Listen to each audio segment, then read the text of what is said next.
Interesting development that took place. The Iranian Foreign Minister Abbas Araghchi, he in fact had diplomatic consultations with his counterparts from Turkey, UK, France, Qatar, Saudi Arabia, Egypt and Pakistan. Now, at this point, and he also had those consultations after those strikes that Iran carried out on Israel.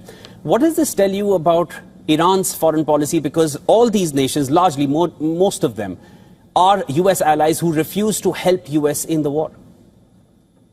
Yeah, that tells you that Iran is very much aware of what's going on, and this diplomatic activity is frankly no less a part of their war effort than firing missiles or doing anything else in the Strait of Hormuz.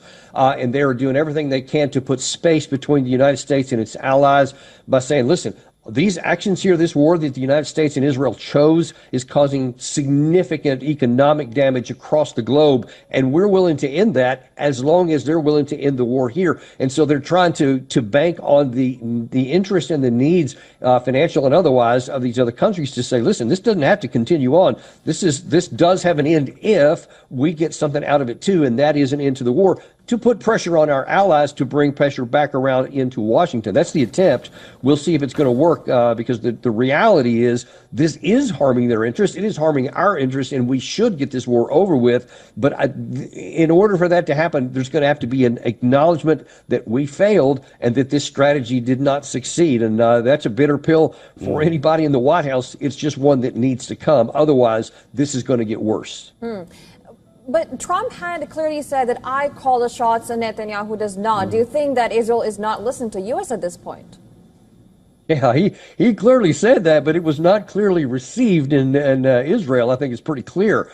President Trump, that's why I say he put a lot of political capital in saying that publicly through Axios, and it was also in the New York Times and several other big outlets in the United States. And for Israel to then hours later go in and basically claim or display pound sand, I don't really care what you said, we're going to do what we think. And you just played some of the statements coming out of Israel. They were very emphatic about, we will not allow ourselves to be attacked and do nothing in response, no matter what President Trump said. So it's pretty clear who's calling the shots, and it's not anybody in Washington. Yeah, and we've seen that in Gaza, we've seen that in Lebanon, now we're seeing that between Israel and Iran directly, and this is within an hour or a little more than that of Trump giving those statements to Israel, and still those strikes take place. But let me just quickly bring your attention, sir, to this point that whatever Iran has said till now, whether they spoke about the Strait of Hormuz, what they're going to do there, targeting West Asia bases of the US, going after their technology hubs or the databases in West Asia,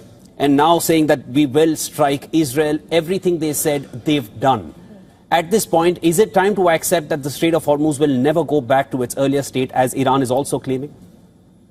Yes, it is. And because there are so many ways that Iran could keep physical control, that if people, tankers try to go through, or cargo tries to go through that doesn't have the permission of the IRGC, they have shown that they have ways, many ways, to interdict it. And so I mean, nobody, business-wise, nobody's going to challenge that until they have some real assurances that they can safely get in or out of the Strait of Hormuz in the whole region. So we have tried through 40 days, the United States and Israel, to militarily take that control back, and we've shown we can't do it. Therefore, Iran would frankly be irrational to hand that control back over unless they get something really, really substantial in return. And I just can't imagine what we could offer them that would allow them to do that. I think that they recognize that physical control gives them tremendous influence in the region, and is probably their most potent deterrent that they have. So I don't think they're going to do it.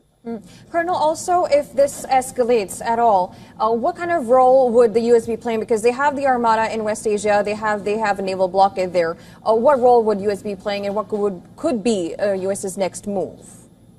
Well, that is the big question, because if President Trump told Netanyahu not to strike tonight, and he did, and then we can expect on Monday there's almost certainly going to be an Iranian response. So that's the question, what happens next? So President Trump told Israel not to do this because we're not supporting that. But now that it turns into a big strike back and forth between Iran and Israel, will the United States stand on the sidelines? Certainly we have plenty of combat power in the region. We have a lot of it. But will we use it if the Israeli side spawned the attack by their attacks against Hezbollah and then the response against Iran? Or will President Trump say, I told you not to do it, you did it anyway, you're on your own. That remains to be seen. Like I said, history, probably he'll do it anyway, even though it's against American national interest, because it won't work. It won't solve the problem. But will President Trump go down that road anyway? We just don't know. Well, just one last point that I'll take from you. Strikes in Kuwait, strikes in Bahrain, Israel as well, strikes in the Strait of Hormuz. Who's more, and all this has happened in the last 1 week. Who's more desperate for a deal here? Well, there's no question the United States is, because the harm that's being done to Iran, and it is substantial, by the way. I've talked to many people in the country and in the region, and they say that it is a no joke. The U.S. blockade is causing severe problems inside of Iran, but they're used to that. They have a history of being able to sustain that. Their culture, their religion thrives on suffering, and so they can do it a long time. We can't, and especially because it affects so many other countries, our allies around the world who have no stake in this war at all and don't want it to continue on, will be harmed by it. I think that the longer this goes, the more pressure from the outside on Washington to end this, not just from Iran. So we are definitely have more pressure on us than the Iranian side does. And that even includes our own economy, because the price of gas, the price of diesel, everything, food, all of that is going up. And then you have jet fuel, you have fertilizers, all that.